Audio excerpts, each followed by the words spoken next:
I've talked a lot about the idea of your story.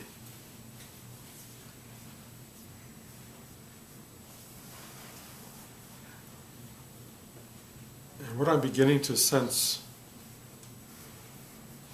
that story is not the problem exactly. It's your myth.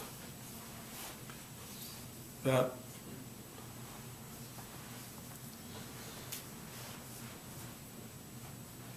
we seem to all have this ability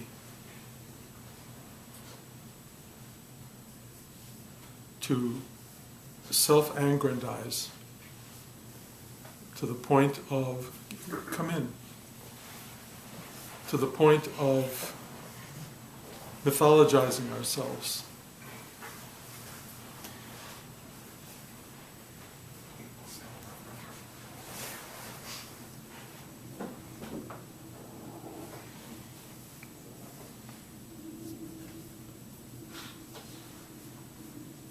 And I see it on every level. I see it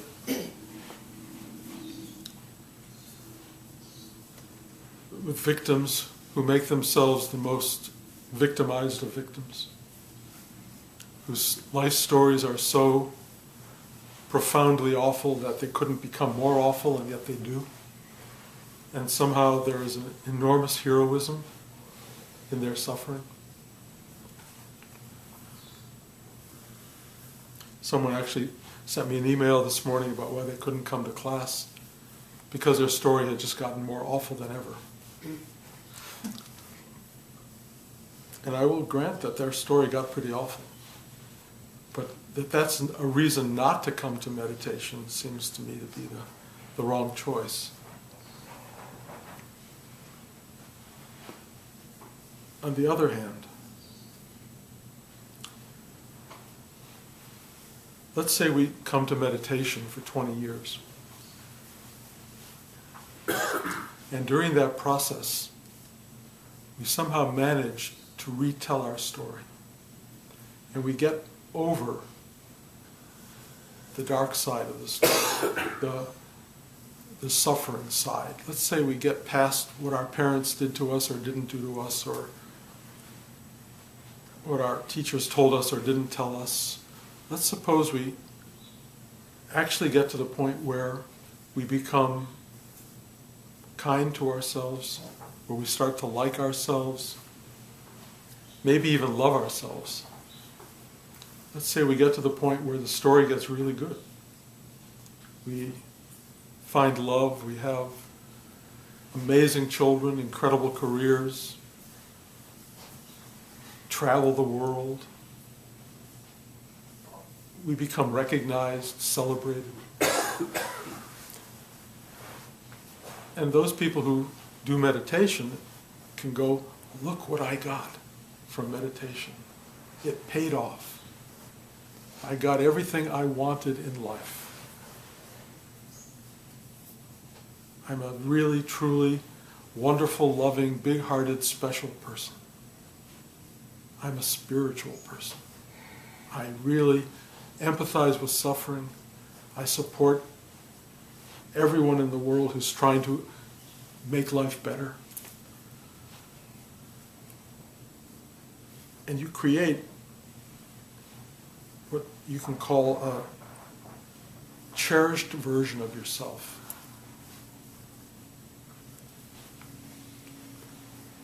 And you may think you've achieved something. You may think that this really works. Wow. I am a really extraordinary spiritual person. I sit down and I open up to the universe and love pours through and I'm a good human being and all this stuff. And now you have this wonderful story to tell how you got out of adversity, how you moved beyond your own dramas, how you found peace and joy and understanding. But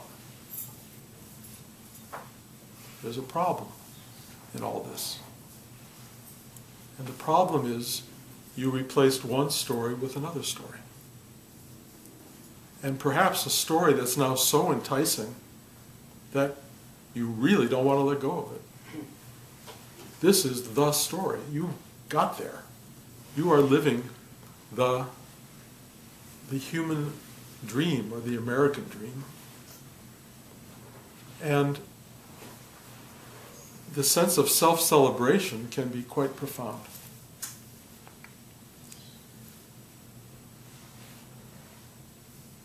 I gave a talk about a year ago that was called "It's Not About You." And I think I would want to rephrase that. This goes totally against the grain, and it's not something that's new to you, but I will say it anyway because it's important. There is no you.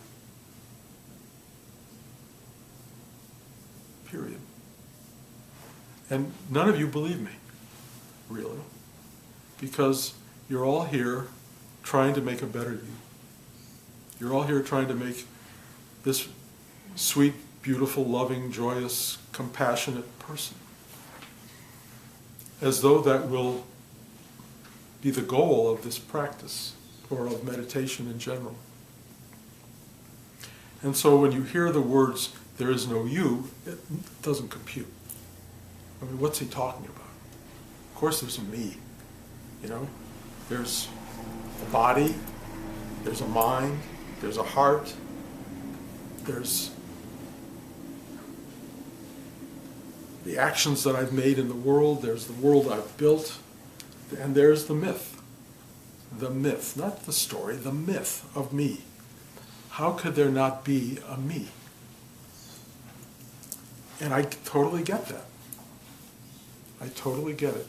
I would never be able to answer that question in any rational way, because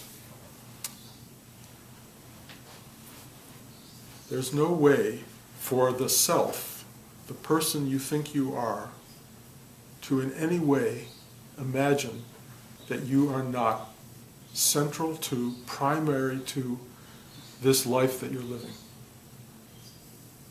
How could there be anything but you? So,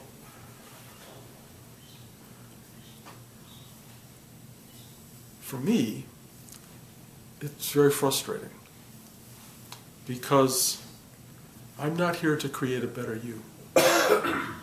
I'm not here to make you happier with yourself. I'm not here to give you the myth you've been waiting for and dreaming of, because it's all a fabrication. There's nothing about that that's true. The only thing I would like to be able to do is to free you of this false identity. To free you of the very person who gets up in the morning and comes here to get something, who comes here to get more spiritual, or to get freer of being, let's say, of being the person you think you are. Let's say you really come here saying, "I want to be free of the me." And then you come here and you feel, "Oh boy, that felt great to be free of me." I had 10 seconds or 10 minutes or a half hour of absolute freedom, and now I am lighter, freer, happier, and my myth becomes bigger. I am a much more spiritual person than I was before. And I look at that, and I it's not that I want to judge it, because it doesn't help. It doesn't mean anything to tell you that this beautiful person you are is a fabrication. What I would like to do is plant the seed inside you that can begin to flower and free you from this story. I don't even know exactly how it's done, but it won't help if I amplify the story. It won't help if I say, "Oh, you're so amazing, you're so great, you've done such good work, you're such a wonderful person." It doesn't help. First of all, let me tell you, you are all totally wonderful people. And you are extraordinary in that you are making this enormous search for liberation, that you are trying to be better people. It's all absolutely beautiful, and you are wonderful. And I love you in your search, and I love you as you. The only problem is you're not you.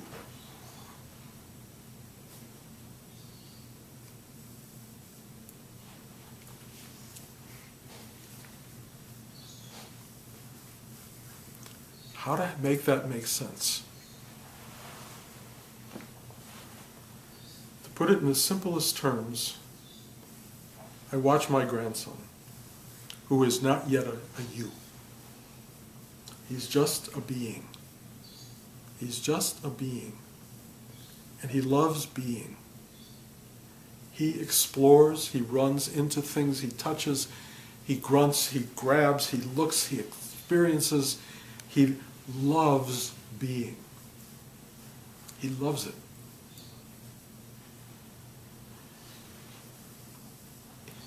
He has no sense really of his limitations as a being. He knows that there are things that are not good, like deep ends of pools are not good from experience. He knows hot. He definitely knows hot. And he's very excited by hot. Hot, hot, hot. And he sometimes even once in a while remind himself that what it feels like to be hot.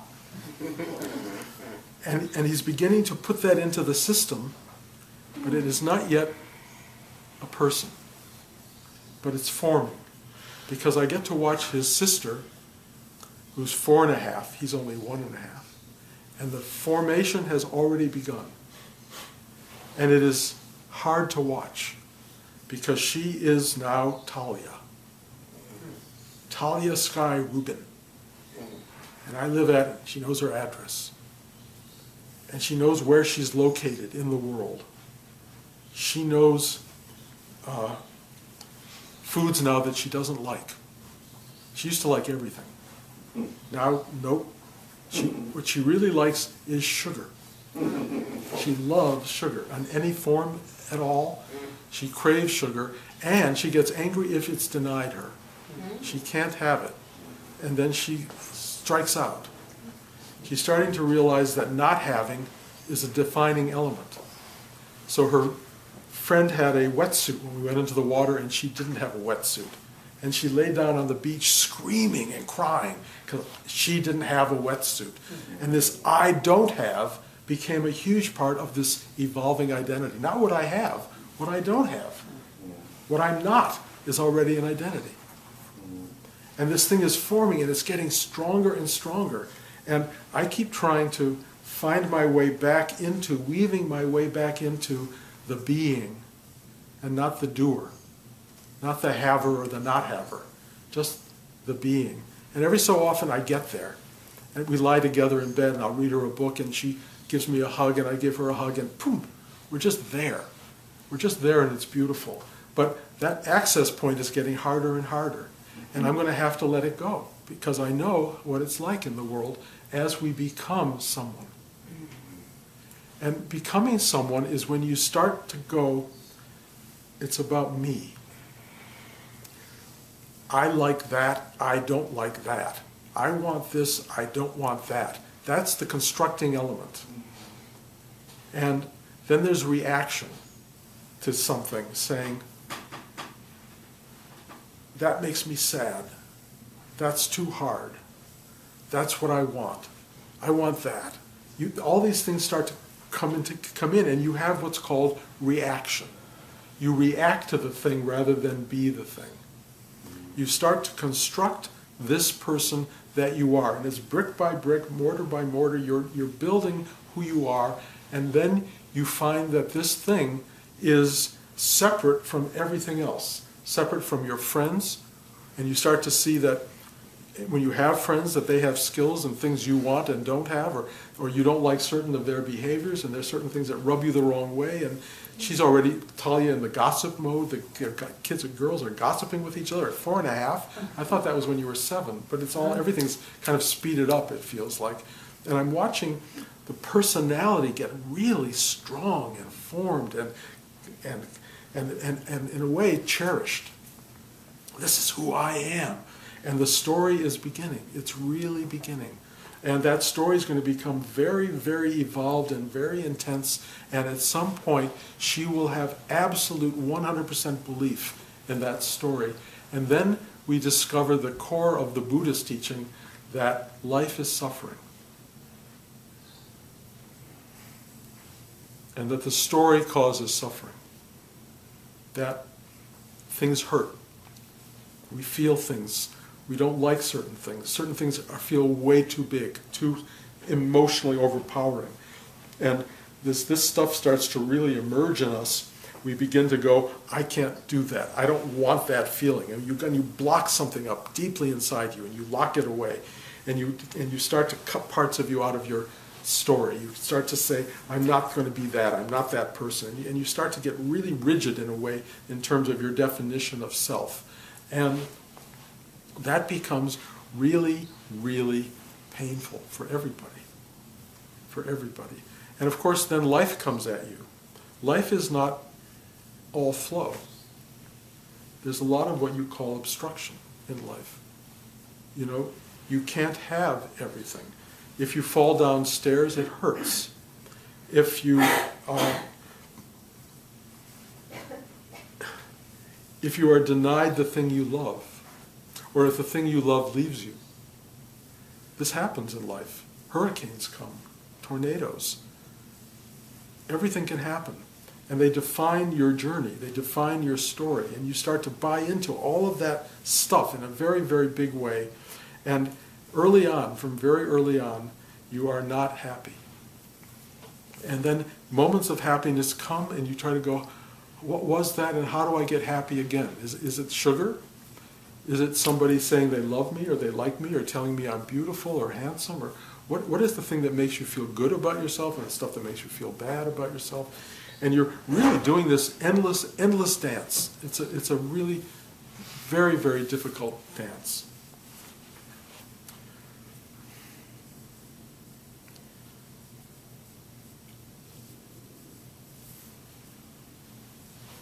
When something happens in what I call an initiatory way, somewhere in your journey, that tells you you are not that person. You are not this suffering, limited entity. It can be drugs, it can be just a walk down the block, it can be an honest intellectual pursuit. Something inside you goes, there's more than this. Something beyond, something extraordinary. That there is this awareness that goes beyond the self. When I was a little kid, I had these experiences. One of them I remembered vividly, and I've probably talked about it, being in a sandbox at 5 years old. And I'm playing in the sandbox, and suddenly I realize that there's no sky. That the whole top of my head is the dome of the earth, the dome of the sky. And it's daylight, but everything is completely black. And there are stars and galaxies, I guess, circling around. And I'm visiting the entire universe at the top of my own skull. And that was my first sense that, first of all, I knew it was daylight, but why is the sky completely black? Why are these little wheels spinning around like Ezekiel's wheels in the sky? It was an initiation. It was like a, whoa, it's not what you think. And then, of course, you've all heard my story of taking drugs in the 60s and blowing it all away. And then the search starts. How do I get out of this? How do I get out of this idea of a self when I see there's so much more? What's the journey here? How do you get there? And then you begin to discover the literature in the world that talks about it, the mystical literature, the spiritual literature. You realize you're not the first person to have this. You're not the first person to know that you're stuck in a mind and a body and a story. And you start to look for ways to get out of it. And then you discover meditation, which is sitting still. And what's the incredible value of sitting still? That in silence, you start to see the thoughts that define you as a person rising up, and you don't have to engage them. You can stay in the silence. And what happens when you sit there in silence, you start to see those things that were building you, the thoughts that created you. And you go, wow. And you can watch those thoughts rise up, waiting for you to grab them. Yes, this one. I'm no good. I'm terrible. I'm wonderful. I'm the best ever. Whatever the thing is, you grab onto it, and then it reinforces itself again. But meditation allows you to, and the thought starts to come up, and there's something in you that goes, and it goes away. And it starts, another one comes, and you go, and it goes away. You don't engage it. You don't buy into it. You have this sudden, amazing freedom not to grab onto the thing that wants to grab hold of you. And the more you do that, the more you realize the construct, how you built yourself. And the more you can get into that silence, the more you can break it down.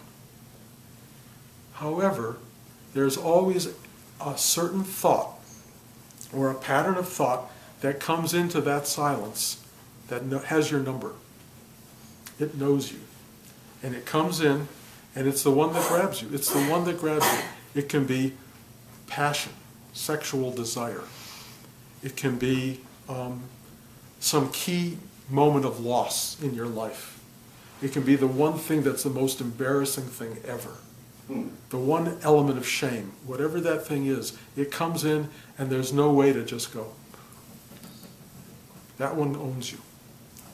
And when it comes back and it owns you, especially when you've been meditating for a long time, it has unusual power.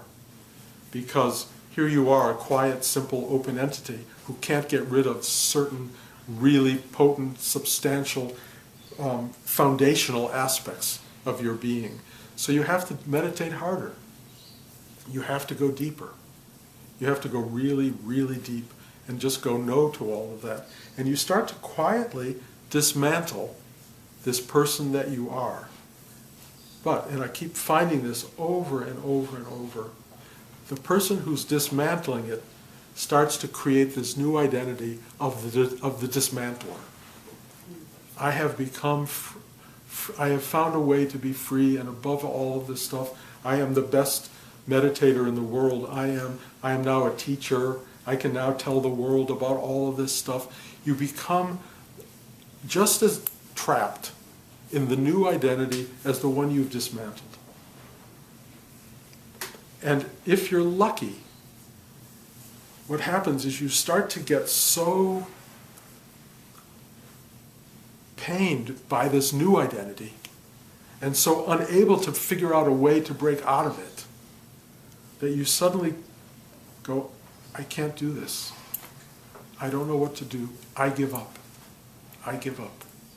And of course, as I've tried to just explain many times, that's sort of the key to an awakening.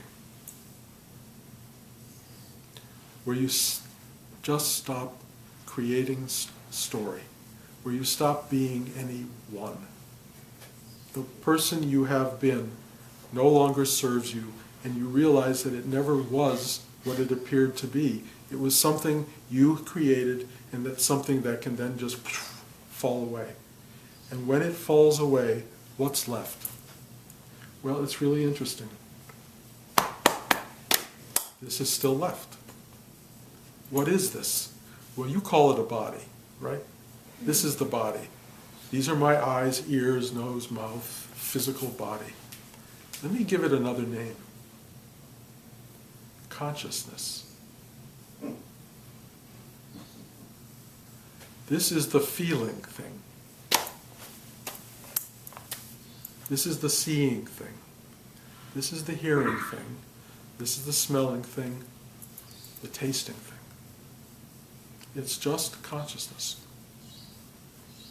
And it's not even yours. It's not yours. It just is. This is consciousness at work. And this consciousness is perceiving what is. It's a perceiving what is as it manifests. And one thing you're aware of is it keeps manifesting in all these different ways. New other consciousnesses come into your life. You can call them people if you want, but they're really other consciousnesses. Feelings, emotions rise up within this consciousness. Some of them are huge, some are not. The minute you make them yours, the minute you go, that's mine, then you're back into selfing, creating a self. But the incredible thing is, you look at these things and you go, wow, an ocean of emotion rises up inside, and you don't make it yours. You just go, ah. This huge, wild desire comes up. You know, passionate desire. Somebody walks through your field of vision. Wow, I want that. You know, whatever that is. You watch it and you go, You don't own it. You don't grab it. You don't make it you. It just is. It just is. This stuff is arising and arising. What is it that is arising? Well, the minute you understand it or step back to analyze it, you're back into a self, a person that is understanding or feeling or thinking. And it separates you again from the identity, from what is. You are looking at what is, and there's a two-ness to it. But if you can relax this, what happens, you will not understand what this is. You will not conceptualize what this is. You will not give it meaning and content because you are that very thing. And you know it not through analysis or even through interpretation. You know it because you are it. You are this thing that's happening. And in a sense, it's totally mysterious, totally beyond thought, totally beyond comprehension. What you might call the unknowable unknown, or God. And you are that. You can't understand it without separating from it. So just let it be. Be the unknowable. Be that which cannot be grasped. Be what you are. Be this thing that's happening. And that's liberation. At some point, this consciousness will alter, probably, it seems to. But this happening, I mean, in a way, who knows? Who knows what happens? We get predictabilities of, well, you die. There's end points. That seems to be in the cards. But what is that? There's no way to know. There's no more way to know that than there is a way to know the next moment. The only thing you know is this. And you completely know this because you are this. And you start to really trust this. Not that you trust it, because there's no one to trust. There's no dynamic involvement. It's just being what is. Or as I said this last week in class with Byron Katie, says, loving what is. Although there's no one even to love it. Loving is what's happening in its core. And you really feel that inside. Part of the component of what is this enormous love. This gratitude of being. This sense of wonder and awe of it in itself. Not that you're in awe of it, it's in awe of itself. It is the wonder of wonders, really, and you are that. So when you walk around being a myth, you walk around being an idea of a self, you walk around celebrating who you are, the teacher sitting here, the being sitting here, doesn't really want to promote that. Because it's fine. I'd rather you all have a happier sense in your delusion than an unhappy sense in delusion. But it's delusion. I would much rather you just went, oh. And it's not that hard. You can just kind of go, I get it. I get it. I've constructed this personality and this person, and I can let it go. You can let it go like that, or you can just take it apart brick by brick, you know. But at some point, you have to finally just go, it's not about me, there is no me. There just is. And that's the ride to awakening, to enlightenment, to liberation, to non-suffering. I mean, not that there won't be suffering, but it won't be your suffering. Not that there won't be joy, but it won't be your joy. It's just what is. And there will be an enormous awareness of totality, or what's called the absolute. You are the absolute. You are totality. You are totality. Even your ego-minded, storied self is totality. That's one of the things you learn. That even this little mind-body person is one with all there is, not separate, and looking at it, absolutely integrated and essential to it. So there's nothing wrong with your journey. There's no reason to put yourself down for not being there. The awakened mind looks at everyone and goes, you're already that. You're already that. It's just your confusion. Just your mind living in this identity that you just know is false identity. But okay, it's okay. Be that. But if you're looking for more, if you're looking to wake up to some kind of truth, you've got to let go of the delusional self. And that's up to you. But don't create a persona and a myth of being a spiritual being, because it's meaningless. It has no value, really. I mean, it's sweet, it's nice, but it has very limited duration, and it really isn't who you are.